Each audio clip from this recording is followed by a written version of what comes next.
Kizaazaa kimeweza kuibuka kwenye familia ya bwana mkubwa Diamond Platnumz, na hii imesababishwa na bibi Zuchu. Na leo hii familia ya bwana mkubwa Diamond Platnumz imeweza kupigwa marufuku na bibi Zuchu kuweza kuwatafuta kwa namna yoyote ile, kwa sababu kuna mambo mengi ambayo yameweza kutokea katikati yao, na yeye binafsi anakwambia ya kwamba hahitaji familia ambazo zina kinyongo naye, na kwa upande wake anaamini ya kwamba Mungu ndiye mtu sahihi, na anaamini katika hili Mungu atamfanya aweze kusimama imara na kuhakikisha maisha yake yanakwenda kuwa sawa kabisa na tofauti kama vile ambavyo yalivyo kipindi cha nyuma.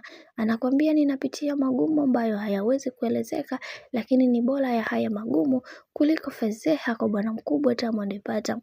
Ifike kipindi niseme inatosha sasa, maana hizi mambo ninazozipitia kiukweli zinakatisha tamaa na zinanifanya nakosa amani katika maisha yangu, kutokana na mambo ambayo yamekuwa yakitokea. Hivyo yote ya yote ninamshukuru Mwenyezi Mungu kwa kuweza kunifikisha mpaka hapa nilipo, kwa sababu kuna wengi wanatamani sana kuweza kufika hapa nilipo mimi, ila wengi wao wameshindwa. Sasa kwa hiki ambacho alichoweza kukifanya Diamond Platnumz kimeweza kuwashangaza mashabiki, na wengi wao wakasema ya kwamba kiukweli Diamond Platnumz sasa ameweza kuamua hiki alichoweza kukifanya, ila tunaamini kwenye hili linaloendelea Mungu ndiye ambaye atakayeweza kusimama na bibi Zuchu na kumfanya awe wa thamani zaidi kadri siku zinavyozidi kwenda. Bwana, mambo ni mengi alafu muda ni mchache.